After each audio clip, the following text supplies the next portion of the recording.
ناظرین أعوذ السلام علیکم ورحمۃ بالله اللہ من وبرکاتہ۔ الشيطان یہ تدبیر و حربن کی 11ویں قسط بسم الله الحمدللہ نشر ہو الرحمن چکی ہے اور آج انشاءاللہ 11ویں قسط کا ترجمہ ہوگا۔ بسم اللہ الرحمن الرحیم وصلی اللہ علی النبی الکریم۔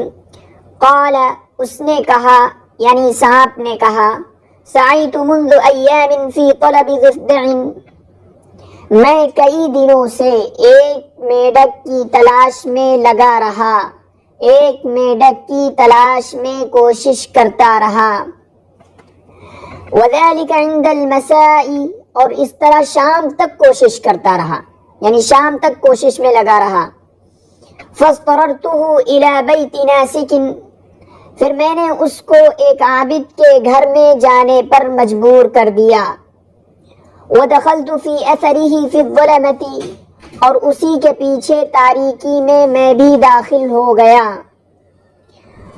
وَفِي الْبَيْتِ ابْنٌ لِلنَّاسِكِ فَأَصَبْتُ إِصْبَعِهِ، اور گھر میں عابد کا ایک لڑکا تھا، میں نے اس کی انگلی پا لی۔ اصابہ کے معنی ہوتے ہیں پا لینا، حاصل کر لینا۔ اور گھر میں عابد کا ایک لڑکا تھا، فَأَصَبْتُ إِصْبَعِهِ، تو میں نے اس کی انگلی پا لی، اس کی انگلی مل گئی، یعنی میں اس کی انگلی سے ٹچ ہو گیا۔ فَظَنَنْتُ أَنَّهَا الضِّفْدَعُ، تو میں نے گمان کیا کہ وہ میڈک ہے۔ فَلَدَغْتُهُ فَمَاتَ، تو میں نے اس کو ڈس لیا، یعنی میں نے اس کی انگلی میں کاٹ لیا اور وہ مر گیا۔ فَخَرَجْتُ هَارِبًا، پھر میں بھاگتے ہوئے نکلا۔ حربہ کے معنی ہوتے ہیں پیٹ پھیر کر بھاگنا۔ پھر میں بھاگتے ہوئے نکلا۔ فَتَتَّبِعَنِي النَّاسِكُ فِي أَثَرِي، اور عابد نے میری تلاش میں میرے پیچھے پیچھے لگ گئے، اور عابد میری تلاش میں پیچھے پیچھے لگ گئے۔ وَدَعَا عَلَيَّ، اور عابد نے مجھے بد دعا دی۔ وَلَعَنَنِي، اور مجھ پر لعن طعن کیا، یعنی جب میں نے کاٹ لیا اس کو اور پھر میں بھاگا بہت تیزی کے ساتھ، تو پھر میں بھاگا تو عابد نے میرا پیچھا کیا۔ فَخَرَجْتُ هَارِبًا فَتَتَّبِعَنِي النَّاسِكُ فِي أَثَرِي، کا اس طرح بھی ترجمہ کر سکتے ہیں، پھر میں بھاگا تو عابد نے میرا پیچھا کیا، یا اس طرح کہ میں بھاگتے ہوئے نکلا اور عابد میری تلاش میں میرے پیچھے پیچھے لگ گئے۔ وَدَعَا عَلَيَّ، اور اس نے یعنی عابد نے مجھ پر بد دعا کی، مجھے بد دعا دی۔ وَلَعَنَنِي، اور مجھ پر لعن طعن کیا۔ لدغ یلدغ، لدغن کے معنی ہوتے ہیں ڈس لینا، ڈنک مار دینا۔ اتبع یتبع اتباعا، پیچھے لگنا۔ دعا علی کے معنی ہوتے ہیں بد دعا کرنا، دعا علی صلے کے ساتھ بد دعا کرنا۔ وقال، اور اس نے یعنی عابد نے کہا، کما قتلت ابنی البریء ظلما وتعدیا، اور عابد نے کہا جس طرح تو نے میرے بے گناہ بچے کو ظلم اور سرکشی سے مار ڈالا ہے۔ ظلمن و تعدین، یعنی ظلمن اور سرکشن جو ہے میرے بچے کو مار ڈالا ہے، جس طرح تو نے میرے بے گناہ بچے کو، البریء بے گناہ بے جرم بچے کو ظلم اور سرکشی سے مار ڈالا ہے۔ ادعو علیک ان تذل وتصیر مرکبا لملک الضفادع، تو میں تجھے بد دعا دیتا ہوں کہ تو ذلیل ہو جائے، اور تو وتصیر مرکبا، اور تو میڈکوں کے بادشاہ کی سواری بنے۔ فلا تستطیع اخذها، اور تیرے اندر اس کو یعنی میڈکوں کو پکڑنے کی طاقت نہ رہے، یعنی تو قادر نہ ہو سکے۔ یہ بد دعا تھی عابد کی۔ ولا اکل شیء منها، اور نہ اس میں سے کچھ کھانے کی طاقت باقی رہ جائے، اور نہ ہی میڈکوں کو کھانے کی طاقت تیرے اندر ہو۔ الا ما يتصدق به عليك ملكها، مگر وہی جو میڈک کے بادشاہ تم پر صدقہ کر دیں۔ اتنا ہی جتنا میڈک کے بادشاہ تم کو دے دیں، صدقہ کر دے، وہی کھا سکو گے، نہ ان کو پکڑنے کی طاقت تمہارے اندر رہے گی اور نہ اس میں سے کچھ کھانے کی رہے گی۔ یہ جو ہے سانپ بادشاہ یعنی میڈکوں کے بادشاہ سے بتا رہا ہے۔ فَأَتَيْتُ إِلَيْكَ لِتَرْكَبَنِي، تو میں آپ کے پاس آیا ہوں تاکہ آپ مجھ پر سوار ہوں، آپ مجھ پر سوار ہو جائیں، لِتَرْكَبَنِي، تاکہ آپ مجھ پر سوار ہو جائیں، سوار ہوں، مُقِرًّا بِذَلِكَ رَاضِيًا بِهِ، میں اس کا اقرار کرتا ہوں اور میں اس سے راضی ہوں، اور اس سے میں راضی ہوں، یعنی آپ جو ہے میری سواری بنے، میں اس سے راضی ہوں اور اقرار کرنے والا ہوں، اس چیز کا میں اقرار کرنے والا ہوں اور اس سے راضی ہوں۔ فَرَغِبَ مَلِكُ الضَّفَادِعِ فِي رُكُوبِ الْأَسْوَدِ، تو میڈکوں کے بادشاہ نے سانپ کی سواری پر دلچسپی لی۔ رغبہ کے معنی ہوتے ہیں دلچسپی لینا، رغبت کرنا۔ فَرَغِبَ مَلِكُ الضَّفَادِعِ فِي رُكُوبِ الْأَسْوَدِ، مرکبن کے معنی ہوتے ہیں سواری، مرکب سواری کو کہتے ہیں، مقرن اقرار کرتے ہوئے۔ تو میڈکوں کے بادشاہ نے سانپ کی سواری پر دلچسپی لی، یعنی سوار ہونے پر دلچسپی لی۔ وَظَنَّ أَنَّ ذَلِكَ فَخْرٌ لَهُ وَشَرَفٌ وَرِفْعَةٌ، اور اس نے گمان کیا، یعنی میڈکوں کے بادشاہ نے گمان کیا کہ یہ اس کے لیے فخر و شرف اور بلندی کی بات ہے، اور میڈکوں کے بادشاہ نے گمان کیا کہ یہ اس کے لیے فخر و شرف اور بلندی کی بات ہے، تو وہ اس پر سوار ہو گیا۔ فَرَكِبَهُ، تو وہ اس پر سوار ہو گیا۔ وَاسْتَطَابَ ذَلِكَ، اور اس کو یہ اچھا لگا، یعنی اس طرح سواری اچھی لگی۔ اسْتَطَابَ ذَلِكَ، یہ چیز اس کو اچھی لگی، یعنی اس کو یہ اچھا لگا، یہ سواری سوار ہونا بہت اچھا لگا۔ اسْتَطَابَ کے معنی خوشگوار ہونا، اچھا لگنا۔ فَرَكِبَهُ وَاسْتَطَابَ ذَلِكَ، اور وہ اس پر سوار ہو گیا اور اس کو یہ اچھا لگا۔ فَقَالَ لَهُ الْأَسْوَدُ، تو سانپ نے اس سے کہا، یعنی میڈکوں کے بادشاہ سے کہا، قَدْ عَلِمْتَ أَيُّهَا الْمَلِكُ أَنِّي مَحْرُومٌ، اے بادشاہ آپ تو جانتے ہیں کہ میں محروم ہوں۔ فَاجْعَلْ لِي رِزْقًا أَعِيشُ بِهِ، تو آپ میرے لیے اتنی غذا کا انتظام کر دیں جس پر میں زندہ رہ سکوں۔ قَالَ مَلِكُ الضَّفَادِعِ، میڈکوں کے بادشاہ نے کہا، لَعُمْرِي لَا بُدَّ لَكَ مِن رِزْقٍ يَقُومُ بِكَ إِذْ كُنْتَ مَرْكَبِي، میڈکوں کے بادشاہ نے کہا، میری عمر کی قسم تمہارے لیے اتنی غذا، اتنا رزق ضروری ہے جو تیرے لیے کفایت کر سکے۔ یقوم بکا، جو تیرے لیے کفایت کر سکے، جس کے ذریعے تو ثابت قدم رہ سکے۔ اذ کنت مرکبی، جبکہ تم میری سواری بن گئے ہو۔ میری عمر کی قسم تمہارے لیے اتنی غذا، اتنا رزق تو بہت ضروری ہے جو تیرے لیے کفایت کر سکے۔ من رزق یقوم بکا، جو تجھے لے کر کھڑا ہو سکے، یعنی جو تیرے لیے کفایت کر سکے، جس کے ذریعے تو ثابت قدم رہ سکے۔ اذ کنت مرکبی، جبکہ تم میری سواری بن گئے ہو۔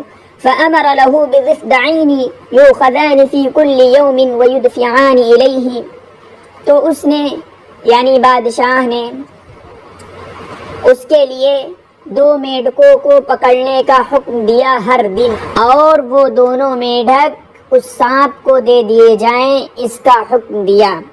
فأمر له بضفدعين يؤخذان في كل يوم ويدفعان إليه، بادشاہ نے اس کے لیے حکم دیا کہ روزانہ 2 میڈک پکڑے جائیں اور سانپ کو دے دیے جائیں۔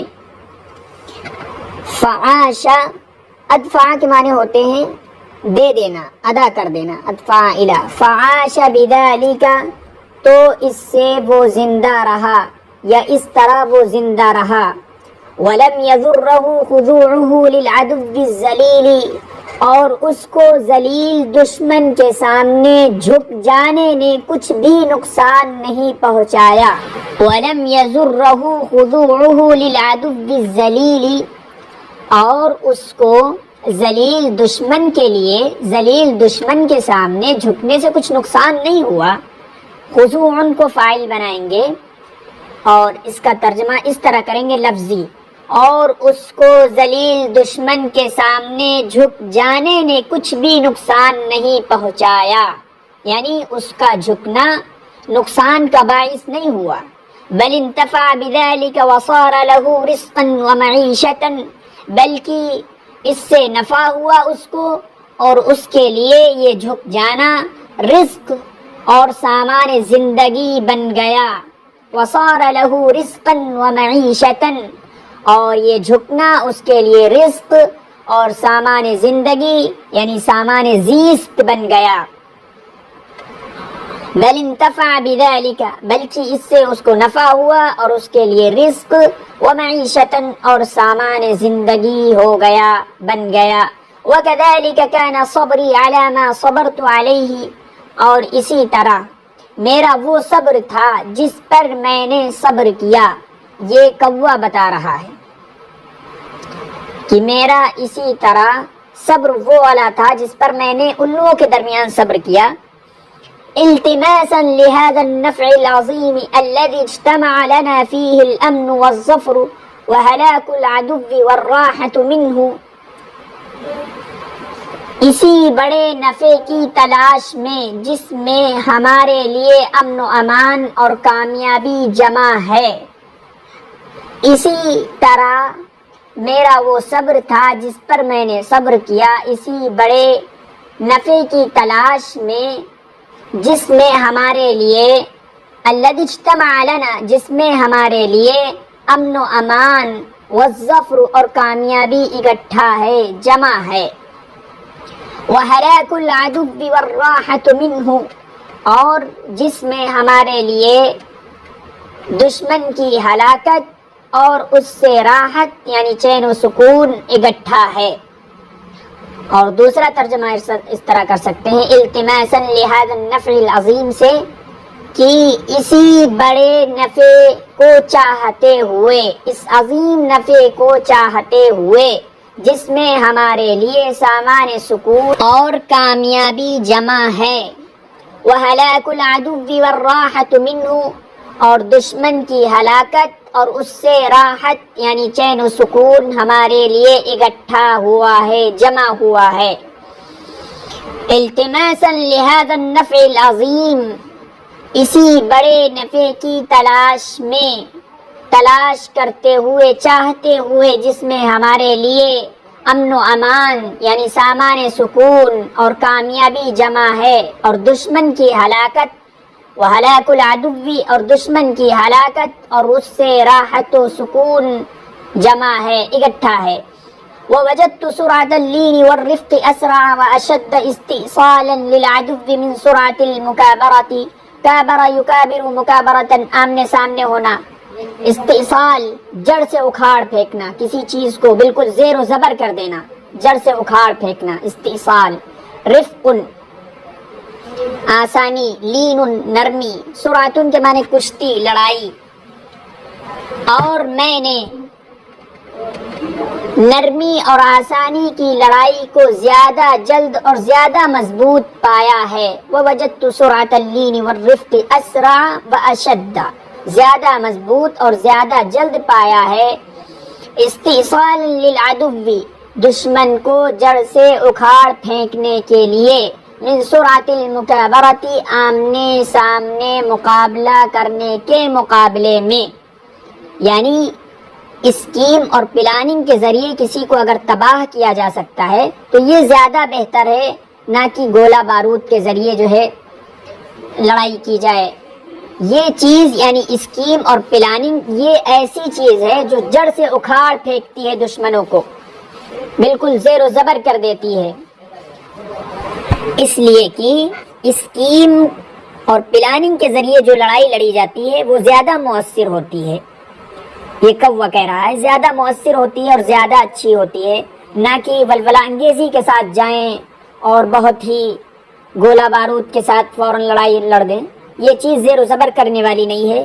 یہ مثال یہاں پر دی ہے اور آگے مثال دے رہے ہیں، فَإِنَّ النَّارَ لَا تَزِيدُ بِحِدَّتِهَا وَحُرِّهَا إِذَا أَصَابَتِ الشَّجَرَةَ عَلَىٰ أَن تَحْرِقَ مَا فَوْقَ الْأَرْضِ مِنْهَا، اس لیے کہ آگ فإن النار اس لیے کہ آگ وہ اپنی شدت، حدتن ای شدتن، حرن گرمی، جلن، حدتن کے معنی ہوتے ہیں شدت، اس لیے کہ آگ وہ اپنی شدت اور اپنی گرمی کے باوجود زیادہ آگے نہیں بڑھتی ہے جب وہ درخت کو لگ جائے، اس بات پر کہ وہ جلا دے زمین کے اوپری حصے کو جو کچھ درخت میں سے ہے۔ یعنی آگ اتنی شدت اور اتنی گرمی کے باوجود وہ جو ہے درخت کے اوپری حصے کو صرف جلا پاتی ہے، یعنی جو شاخیں ہیں، جو پتے ہیں، صرف اس کو جلاتی، لیکن زمین کے اندر کی چیز وہ جلانے کی طاقت اور اس کے اندر قوت نہیں ہے آگ کے اندر۔ آگے ابھی پانی کی مثال دیں گے کہ پانی کیا کرتا ہے، اس لیے کہ آگ یعنی یہ شدت کی بات کی جا رہی ہے، ولولہ انگیزی کی بات کی جا رہی ہے، ولولہ انگیزی کی مثال ہے کہ یہاں پر شدت دکھائی جا رہی ہے کہ آگ اتنی شدت اور اتنی گرمی کے باوجود اس سے آگے نہیں بڑھ سکتی ہے، یعنی پتے اور جو زمین کے اوپر سے دکھائی دے رہا ہے اسی کو جلا سکتی، اس سے آگے نہیں بڑھ سکتی ہے۔ یعنی آگ اپنی تیزی اور گرمی سے جب درخت میں لگ جائے تو زمین کے اوپر کا حصہ جلانے سے آگے نہیں بڑھتی ہے، اس طرح بھی ترجمہ کر سکتے ہیں۔ تو یہ آگ کا حال ہے، کیونکہ آگ میں شدت ہے، گرمی ہے، جلن ہے، یہ اس کی مثال دی جا رہی ہے جو لوگ بہت تیزی کے ساتھ بس بغیر اسکیم، بغیر پلاننگ کے لڑنے پہنچ جاتے ہیں۔ ما فوق الارض منہا، جو کچھ زمین کے اوپری حصے میں سے ہے درخت میں، یعنی آگ اپنی تیزی اور گرمی سے جب درخت میں لگ جائے تو زمین کے اوپر کا حصہ جلانے سے آگے نہیں بڑھتی ہے، جو کچھ زمین کے اوپر سے درخت میں دکھ رہا ہے وہی جلا سکتی ہے۔ اب پانی کی مثال دے رہے ہیں جو نرم ہوتا ہے، سیلان یعنی بہنے والا ہوتا ہے، ٹھنڈا ہوتا ہے، یعنی اسکیم اور پلاننگ کے ذریعے جو تدبیریں کی جائیں اس کی مثال۔ والماء ببرده ولينه يستأصل ما تحت الأرض منها لین النرم، برد کے معنی ٹھنڈا، استأصل یستأصل استئصالا جڑ سے اکھاڑ پھینکنا، اور پانی اپنی ٹھنڈک اور نرمی کے باوجود وہ اکھاڑ پھینکتا ہے اس کو جو زمین کے نیچے ہوتا ہے، جو کچھ زمین کے نیچے ہوتا ہے اس کو بھی اور جو زمین کے اوپر ہوتا ہے اس کو بھی، سب کو زیر و زبر کر دیتا ہے۔ یہ ہے اسکیم اور پلاننگ کی مثال۔ والماء ببرده ولینه، اور پانی اپنی ٹھنڈک اور اپنی نرمی کے باوجود یستأصل، یہ اکھاڑ پھینکتا ہے، وہ اکھاڑ پھینکتا ہے ما تحت الارض منها، جو کچھ زمین کے نیچے ہوتا ہے، یعنی پانی ٹھنڈا ہوتا ہے، نرم ہوتا ہے، اس وجہ سے وہ جو ہے اپنی نرمی اور ٹھنڈک کے باوجود بھی اتنا زیادہ کام کر سکتا ہے، جو زمین کے نیچے اس کو بھی اکھاڑ پھینک سکتا ہے اور جو زمین کے اوپر ہے، لیکن آگ کے اندر اتنی طاقت نہیں ہوتی ہے، اسی طرح ولولہ انگیزی میں اتنی طاقت نہیں ہوتی ہے کہ بالکل زیر و زبر کر سکے۔ وَيُقَالُ، اور کہا جاتا ہے، أَرْبَعَةُ أَشْيَاءَ لَا يَسْتَقِلُّ قَلِيلُهَا، کہ 4 چیزیں ایسی ہیں کہ ان کا تھوڑا بھی تھوڑا نہیں سمجھا جاتا ہے، یعنی معمولی سے معمولی چیز، اس کو جو معمولی چیز ہو اس کو معمولی چیز نہیں سمجھی جاتی ہے۔ استقل، تھوڑا سمجھنا، کم سمجھنا۔ اربعۃ اشیاء، 4 چیزیں ایسی ہیں، لا یستقل قلیلها، جن کا تھوڑا بھی تھوڑا نہیں سمجھا جاتا ہے، یعنی جن کا معمولی چیز بھی معمولی چیز نہیں سمجھی جاتی ہے، اور وہ کیا ہے؟ النار، آگ ہے۔ آگ جیسے ایک بتی ہو، ایک تیلی ہو ماچس کی، اور اس کو لگا دیا جائے تو پورا کا پورا محلہ اور پورے کے پورے گھر تباہ ہو سکتے ہیں۔ اسی طریقے سے کوئی انگارہ ہو اور وہ چھوٹا سا ہے، بظاہر تو چھوٹا ہے لیکن ہو سکتا ہے کہ پورے محلے اور پورے گھروں کو جو ہے تباہ کر دے۔ بظاہر تو چھوٹا ہے لیکن کام بہت کر سکتا ہے۔ والمرض، اور بیماری ہے، مرض ہے۔ اسی طریقے سے کچھ بھی بیماری کو، چھوٹی بیماری کو معمولی نہیں سمجھنا چاہیے، گرچہ وہ چھوٹی بیماری ہے، اگر کوئی کیل چبھ جائے اور اس کو چھوٹا نہیں سمجھنا چاہیے، کیونکہ اگر وہ کیل چبھ گئی ہے تو بسا اوقات ہو سکتا ہے کہ پیر کٹانا پڑ جائے، تو اس وجہ سے تھوڑی بھی بیماری کو تھوڑی بیماری نہیں سمجھنا چاہیے۔ والعجب، اور اسی طریقے سے دشمن ہے، یعنی کمتر دشمن کو بھی کمتر نہ سمجھا جائے، گرچہ وہ کمزور ہے لیکن اس کو کمزور نہ سمجھا جائے۔ ہو سکتا ہے وہ کمزور ہے آج اور کل کسی طاقتور سے اللہ تعالیٰ اس کو ملا دے اور وہ تمہارے خلاف اسکیم اور پلاننگ تیار کرنا شروع کر۔ والدین، اور قرضہ ہے، یعنی قرضے کو بھی معمولی نہیں سمجھنا چاہیے، کیونکہ آج کل جو سودی نظام چل رہے ہیں اس میں اگر کسی وقت 50,000 روپے جمع کرنا ہے اور 50,000 نہیں ہے تو وہ بڑھتا ہی رہے گا، 51 ہو جائیں گے، 52 ہو جائیں گے، پھر تو اس کو دینے کی طاقت ہی نہیں بچے گی۔ لہذا ان 4 چیزوں کو معمولی نہیں سمجھنا چاہیے۔ اربعۃ اشیاء لا یستقل قلیلها، 4 چیزیں ایسی ہیں جن کو بالکل معمولی نہیں سمجھنا چاہیے، ان کا تھوڑا بھی تھوڑا نہیں سمجھا جاتا ہے۔ 4 چیزوں کو کم ہونے کے باوجود کمتر نہیں سمجھنا چاہیے۔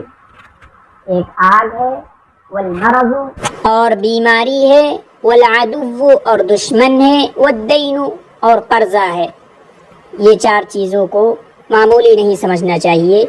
یہ 11ویں قسط تھی۔